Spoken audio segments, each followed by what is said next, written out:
Mercado Financeiro chegando com o Luiz Arthur Nogueira. Seja bem-vindo, Luiz. Um bom dia para você. Essa violência que aconteceu ontem em Brasília teve alguma repercussão no mercado financeiro hoje? Teve sim, Cláudia Bartel. Bom dia a você, bom dia a todos. Muito obrigado a você pelo carinho da sua audiência. Mercado financeiro, claro, repercutindo toda essa violência lamentável que ocorreu ontem em Brasília, com impacto sim no mercado financeiro. Hoje um dia muito positivo no exterior, as principais bolsas subindo, mas no Brasil o investidor estrangeiro ficou um pouco assustado com a baderna, por um lado, com a fraqueza do governo que não conseguiu impedir também os manifestantes, por outro lado. Isso, claro, que tem impacto no mercado. Vamos para o telão conferir uma leve queda da Bolsa de Valores, 0,11% índice Bovespa, já caiu mais, chegou a cair quase 1% na abertura do pregão, agora aos 108.845 pontos. No próximo gráfico, a gente vai ver que é um dia positivo lá fora, que só piora a situação aqui no Brasil. Repare, na Europa, os principais mercados em alta, com exceção de Madrid, queda de 0,07%, Frankfurt subindo 0,81%, Reino Unido estável e Paris 0,38% de alta. Aqui na Ásia, as principais bolsas também subiram. O motivo dessa alta lá fora é mais uma reabertura econômica da China, o que gera uma boa expectativa econômica para o mundo inteiro. Além disso, uma expectativa de que a inflação que vai ser anunciada nesta semana, na quinta-feira, nos Estados Unidos, não virá tão alta, o que abre uma esperança de que o Banco Central americano, o Fed, não tenha de subir tanto os juros. Por isso, lá na Ásia também tudo em alta.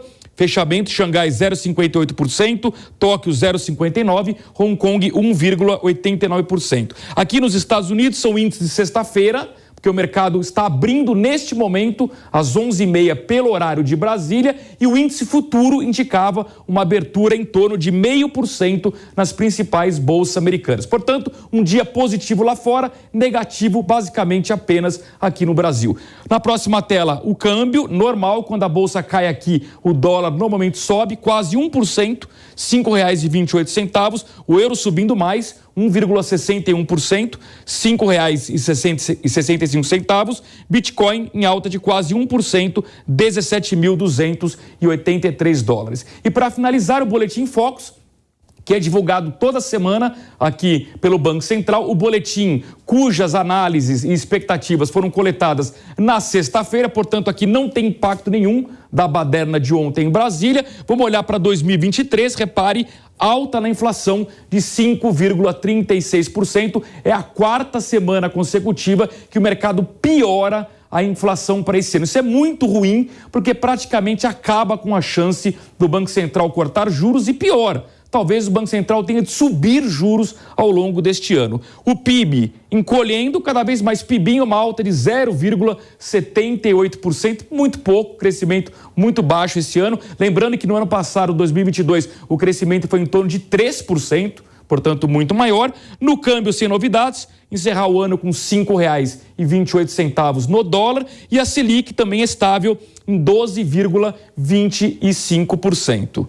Então nós temos essa questão aqui toda do mercado financeiro e temos um convidado, mas antes desse convidado que vai analisar a questão do mercado financeiro, nós vamos chamar o repórter Matheus Coelzer, ao vivo, que tem informações importantes para a gente. Bom dia, Matheus, seja bem-vindo.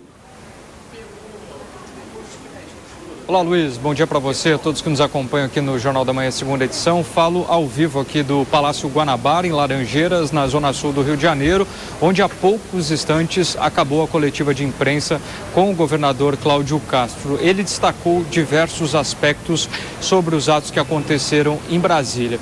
Ele, juntamente com a Polícia Militar, Guarda Municipal e outros representantes da área da segurança pública, destacou que nesse momento o clima é tranquilo aqui na capital fluminense e que desde 10 horas da manhã a Polícia Militar e a Guarda Municipal já estão pelas ruas, principalmente no centro da cidade, onde há alguns meses há o acampamento, os QGs, onde alguns manifestantes estão, e a ordem é para que seja cumprida a decisão do Supremo Tribunal Federal, que eles possam ser retirados.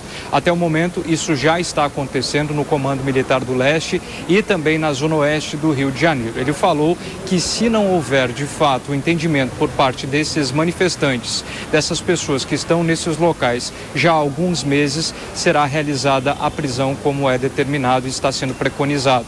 Ele disse que conversou também com o ministro Alexandre de Moraes para tentar entender quais são as medidas necessárias nesse momento. Outro aspecto que ele destacou, Luiz, foi em correlação ao reforço na segurança, tanto aqui no Palácio, tanto na Alerj e também no Tribunal Regional Eleitoral. Há uma preocupação nesses locais e, por isso, o reforço vai ser intensificado nas próximas 48 horas. Ele reforçou que, nesse momento, não houve nenhum registro e nenhum ato que pudesse ser necessária a intervenção por parte da Polícia Militar e também da Guarda Municipal. Agora, a expectativa é que todas essas pessoas possam ser retiradas pelo menos até o final do dia e não descartou a possibilidade que, se alguma pessoa não cumprir essa decisão, possa vir a ser presa. O reforço, então, a gente já percebe, principalmente aqui no Palácio Guanabara, a equipe também da Polícia Militar, Choque, todos estão presentes aqui desde muito cedo.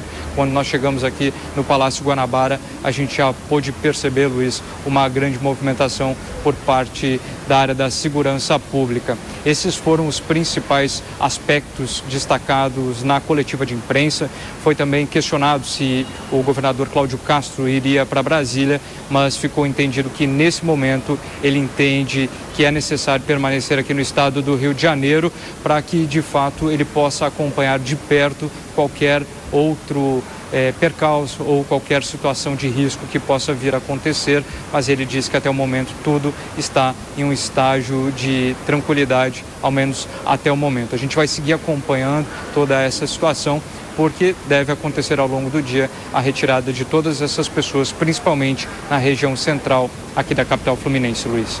Obrigado, Matheus Coelzer, ao vivo do Rio de Janeiro, com informações importantes. Essa violência toda tem impacto no mundo econômico, financeiro. Por isso, nós temos aqui nos estúdios da Jovem Pan News um convidado para analisar como isso impacta o seu dinheiro, os seus investimentos. Fio Soares, ele que é chefe de análise de ações da Orama Investimentos. Fio, bom dia, seja bem-vindo, tudo bem? Olá, bom dia, é um prazer estar aqui com vocês. Fio, queria ouvir sua análise, como isso está impactando o mercado financeiro. Há pouco eu mostrei uma abertura em leve queda, já piorou, o Ibovespa agora caindo 0,5%. O que a gente está observando é uma queda muito leve, né? Então parece que o impacto foi limitado, né? Tem sido limitado, a gente teve uma abertura também na casa de 0,1%, 0,2%. Então, o que a gente observou em Capitólio há 2 anos atrás também foi um impacto muito limitado, né? Uma queda leve, seguida no dia seguinte de uma alta expressiva, inclusive. Então, a impressão que a gente tem é que esse tipo de manifestação não tem tanto impacto assim nos mercados financeiros, pelo menos no primeiro momento, né? Perfeito. Agora, Fio, eu também mostrei aqui o Boletim Focus. Pela 4ª semana consecutiva, o mercado piorou a projeção de inflação para esse ano. Está acima do teto da meta. O teto da meta deste ano é 4,75% e a projeção está em 5,36%. Nesse contexto, como você avalia que será a decisão do Banco Central de juros ao longo deste ano? Há espaço ainda para queda de juros, como o próprio Boletim Focus prevê, uma pequena redução, ou esse espaço cada vez vai ficando menor?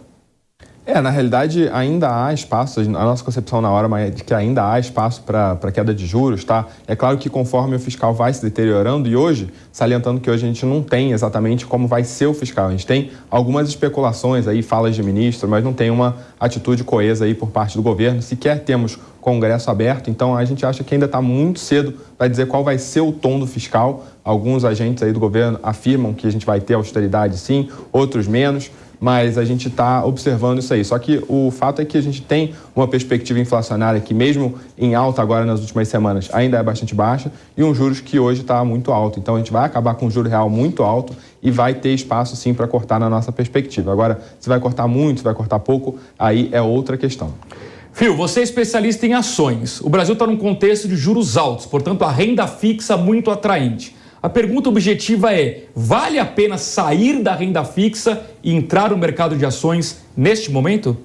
A gente olha para a Bolsa hoje, lembrando que a Bolsa brasileira ela é dominada por dois setores muito fortes, né? Que é commodities através de Petro e Vale, é 1/4 da Bolsa, e o outro quarto seriam bancos.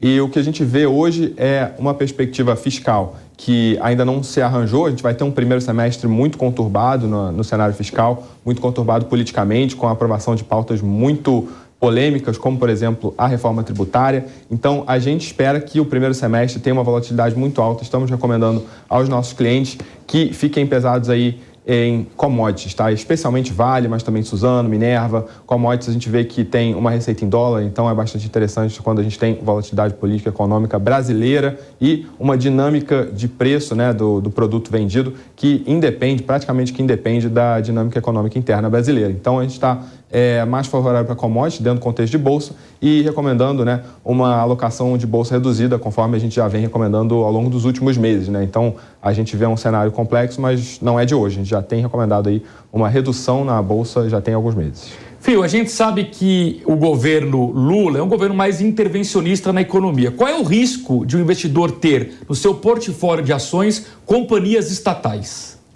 As declarações que a gente tem tido até o momento são de bastante preocupação, né? A gente tem tido aí declarações especialmente na direção de revisão da política de preço da Petrobras, e da última vez que isso foi feito, a gente teve aí a Petrobras figurando como a empresa mais endividada petrolífera do mundo, com um resultado financeiro que realmente estava muito prejudicial aí à companhia, a ação valendo na casa de R$4 por ação hoje, mesmo depois da queda que a gente teve, uma queda muito robusta, já está valendo na casa dos 25, 26. Então, a gente vê muito espaço para deteriorar a ação, sim. Tem outras políticas que podem ser afetadas, como, por exemplo, políticas de investimentos. Então, a gente teve um histórico aí de investimentos que renderam muito pouco rendimento para a companhia ao longo, por exemplo, do governo Dilma. Teve a política de dividendos, que pagou muito poucos dividendos. Então, em geral, políticas foram praticadas no último governo petista que não foram favoráveis aí ao acionista minoritário da Petrobras, e Banco do Brasil a mesma coisa. A gente via Banco do Brasil ali com retorno na casa de 8%, 10%, hoje figura acima de 20%.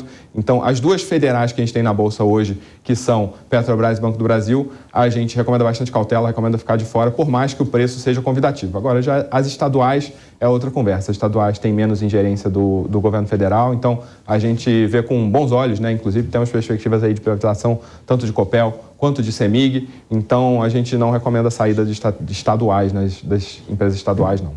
Fio, no ano passado as bolsas americanas levaram um tombo muito grande, o que em tese abre oportunidade de compras. Por outro lado, 2023 não será um ano maravilhoso em termos econômicos nos Estados Unidos, nem na Europa, inclusive com risco de recessão. A pergunta é, vale a pena para nós, investidores brasileiros, incorporarmos no nosso portfólio de investimentos ativos do exterior? A gente ainda está passando por um ciclo de alta nos juros lá fora, né? A gente tem ativos brasileiros, falando de mercado acionário, né? Ações brasileiras num pricing muito interessante, né? A preços baixos. Lá fora, por mais que a gente tenha uma queda ao longo do ano passado, ainda assim o múltiplo é mais alto, o preço ainda é mais alto, porque afinal de contas é um mercado desenvolvido.